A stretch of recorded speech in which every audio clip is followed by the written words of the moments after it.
नीतीश की तरह नरेंद्र मोदी कराएंगे जाति जनगणना। मोदी कैबिनेट ने बुधवार को अहम फैसला लिया है। मोदी सरकार ने देश में जाति जनगणना कराने का फैसला किया है।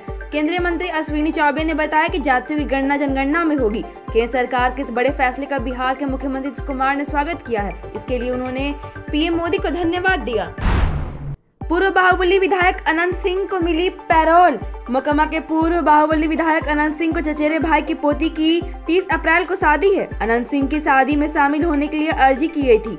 उनकी अर्जी को स्वीकृति करते हुए सीजीएम एक कोर्ट ने शादी में शामिल होने का आदेश दिया है। एक दिन का पैरोल मिलने के बाद अनंत सिंह 24 घंटे जेल से बाहर रहेंगे।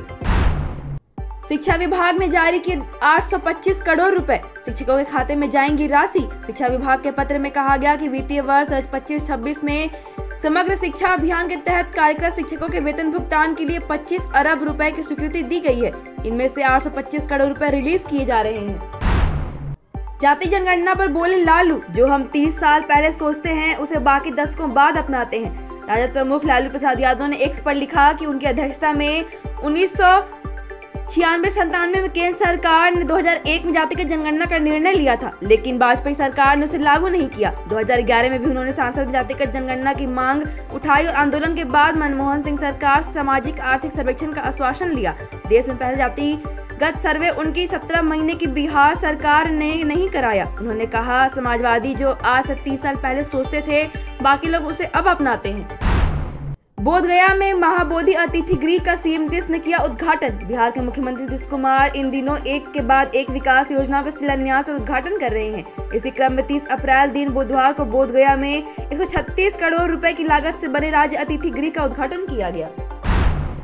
जाति जनगणना की असली लड़ाई लालू जी ने लड़ी। तेजस्वी, केंद्र सरकार द्वारा जाति जनगणना कराने पर आरजेडी नेता तेजस्वी यादव ने कहा कि हमें उम्मीद है कि परमिशन से पहले जनगणना हो जाएगी। यह उन लोगों के मुंह पर तमाचा है जो हम पर जातिवाद फैलाने का आरोप लगाते थे। अब हम वैज्ञानिक डेटा नहीं मिलेगा, हम पिछड़े वर्गों को मुख्यधारा में नहीं ले जा पाएंगे। स्वाभाविक है कि बीजेपी के लोग इसका श्रेय लेंगे, लेकिन मोदी जी ने इसे कई बार नकार दिया था। जाति जनगणना की असली लड़ाई लालू जी ने लड़ी थी।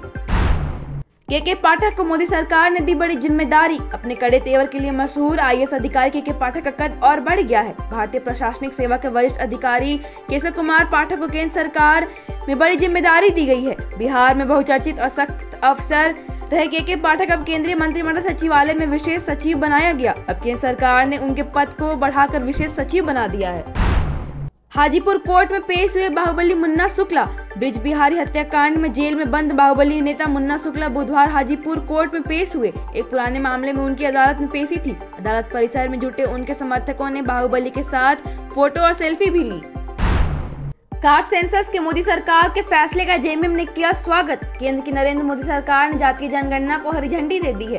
केंद्रीय कैबिनेट के इस फैसले का झारखंड में सत्तारूढ़ पार्टी जेएमएम ने स्वागत किया है। हालांकि पार्टी ने इसे जनदबाव में लिया गया मोदी सरकार का फैसला करार दिया है। साथ ही झामुमो नेता ने मांग की है कि जब तक जनगणना और जाति जनगणना नहीं हो जाती तब तक परिसीमन का काम रोक देना चाहिए। उन्होंने आदिवासियों को सरना धर्म कोड देने की भी मांग की। हेमंत सोरेन से हाफिजुल हसन का इस्तीफा मांगेंगे मल्लिकार्जुन खड़गे।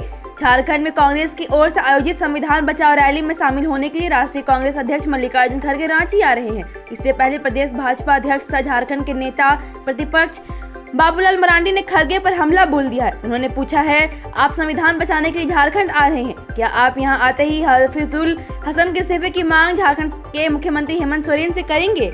Thank you so much for watching this video. Don't forget to like, comment, share and subscribe.